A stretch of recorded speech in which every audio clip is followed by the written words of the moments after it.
shing dik mun a khom mi thu ya ta zo na tui panga hai khom lim takin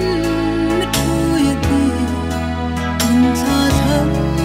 ta ngai no ni ka dam suin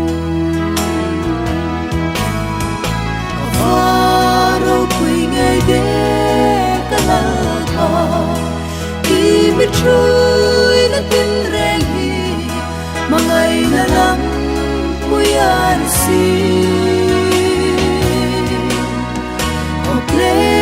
tlai ta ka tam ni sin na khom saru bei dong lung ji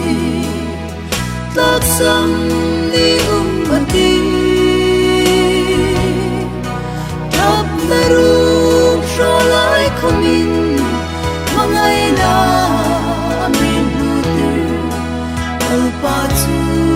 kameram pu chata kani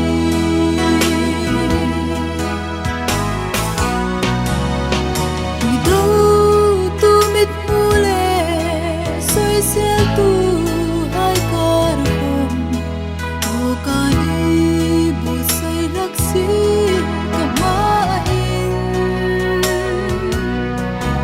ilal chung pharo puya lal anga in chung din alu hi shri na ta hallelujah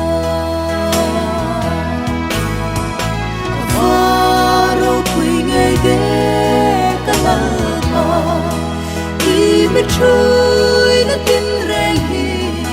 mangai na lam puyan si o ple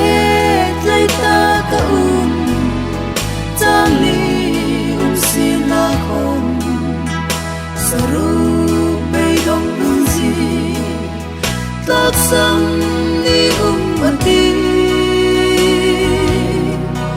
tap naru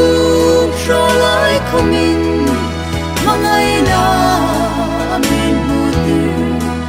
alpatu kameram pu chata kani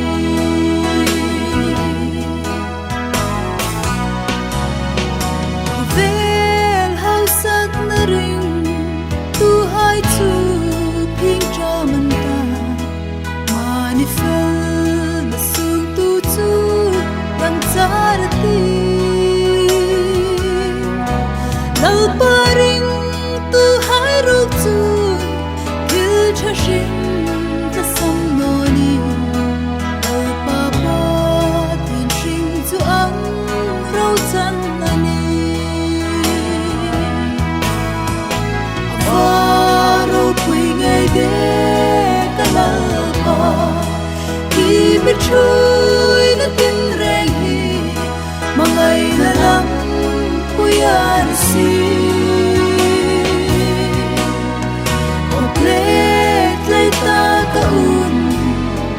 tam ni sin na khom saru bei dong lung ji tak sam ni mati tap naru